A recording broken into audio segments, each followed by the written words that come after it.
Views at prizes ng Eat Bulaga sa unang araw ng Disyembre, umalagwa? Yan ang ating pag-uusapan bago natin simulan ang online viewership ng dalawang bigating noontime show. Pero bago yan mga kaparokya ay humiling ako na pakisubscribe ang aking YouTube channel, pakiclick ang bell icon para una kayong manotify sa mga bagong video na ilalabas ko at pakidamay nyo na din na i-follow ang aking Facebook page na Mega TV at ang aking TikTok account na Kaparokya TV. Maraming salamat!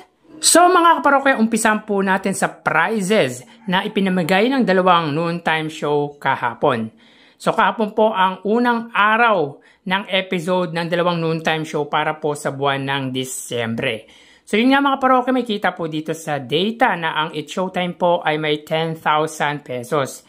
But upon checking or watching sa live Facebook ng It's Showtime, they gave a total of 40,000 pesos.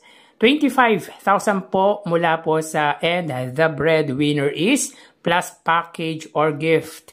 15,000 naman po sa tawag ng tanghalan. So dito makikita po natin mga kaparokya para naman po sa Eat Bulaga sila po ay nakapamahagi ng total of 200,000 pesos.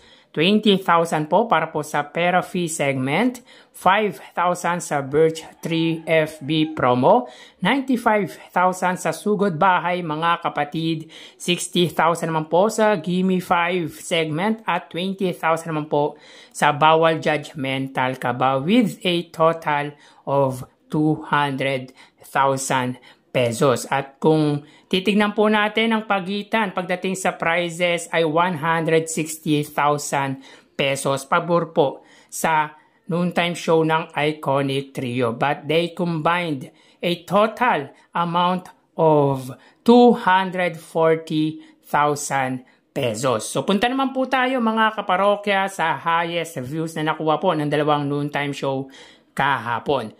So sa oras na 1:23 PM sa segment na And the Breadwinner Is, ang It's Showtime under po sa kanilang main YouTube channel ABS-CBN It's Showtime na may 2.45 million subscribers. Sila po ay nakakuha po ng highest views na 77,000.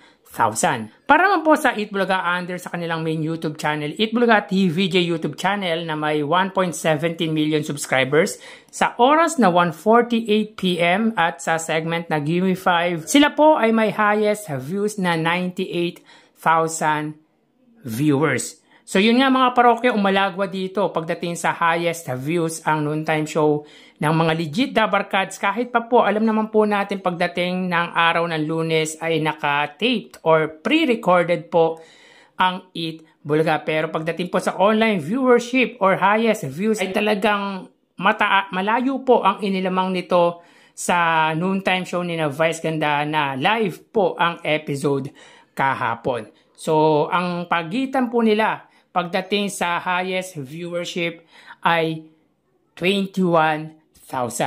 So talagang umalagwa ang noontime show ng Tito Vic and Joey sa unang araw po ng episode nila sa buwan ng Disyembre. So tara ating alamin ang online viewership ng dalawang bigating noontime show. Para sa Eat Bulaga under TVJ Facebook page na may 2.7 million followers at sa It's Showtime naman po na may 18 million followers. So as of 1:02 PM ang It's Showtime po ay may kasalukuyang segment na And the Breadwinner Is at ang kasalukuyang celebrity guest judge or contestant po nila ay si Sanya Lopez.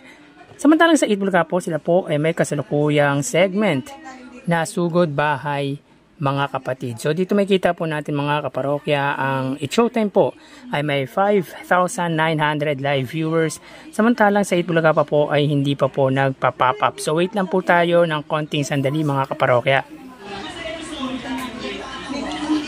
Para naman po sa Eat Bulaga, sila po ay may 4,100 live viewers. So again, as of 1:03 PM ang It's Showtime po ay may 6,000 viewers at ang Eat Bulaga naman po ay may 4,100 live viewers. So punta naman po tayo mga kaparokya sa TV Network YouTube channel ng dalawang noontime show.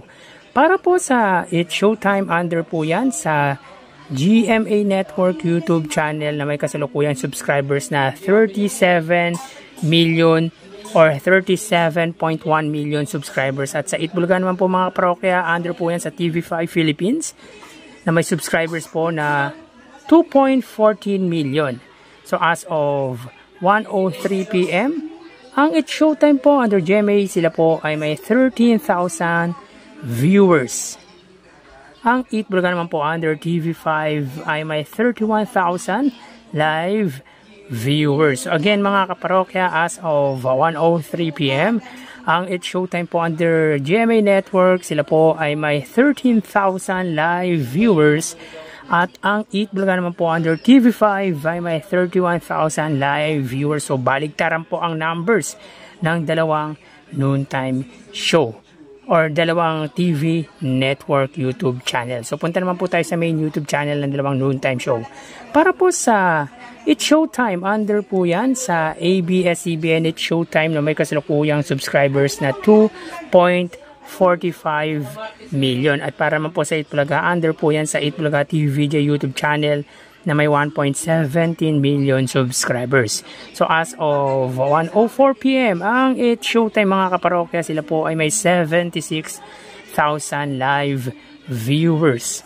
Ang Itbulaga naman po mga kaparokya, sila po ay may 86,000 live viewers. So again mga kaparokya, as of 1:04 PM, ang It's Showtime po, sila ay may 76,000 live viewers. At ang Itbulaga naman po mga kaparokya ay may 86,000 live viewers. So bali ang segment po ng It's Showtime ay And the Breadwinner Is, at ang Itbulaga naman po ay Sugod Bahay mga kapatid. So bali ang total na nakuha ng dalawang noontime show ay, mga kaparokya, bago natin ibigay ang total viewers na nakuha ng dalawang noontime show, ay umiling ako na pakisubscribe po ang aking YouTube channel. Pakiclick ang bell icon para una kayo ma-notify sa mga bagong video na ilalabas ko. At pakidamay nyo na din na i-follow ang aking Facebook page na Mega TV at ang aking TikTok account na Kaparokya TV. Maraming salamat! So bali ang total na nakuha po ng It's Showtime ay 95,000 viewers. 6,000 sa Facebook Live, 13,000 sa TV Network YouTube channel, at 76,000 naman po sa main YouTube channel. Ang Itbulaga naman po ay nakakuha ng total na 121,000 viewers. 4,000 sa Facebook Live, 31,000 sa TV Network YouTube channel, at 86,000 naman po sa main YouTube channel. So again mga kaparokya, ang It's Showtime po ay may total na 95,000 viewers, at ang Itbulaga naman po ay may 121,000 live viewers. So yan po ang lumalabas sa kanilang online viewership as of 1:06 PM. At mamaya magbabalik pa po tayo sa ikalawang bahagi ng ating online views update ng dalawang noontime show. Magpapaalam po muna pansamantala mga kaparokya. Mag-iingat po tayo. Thank you and God bless.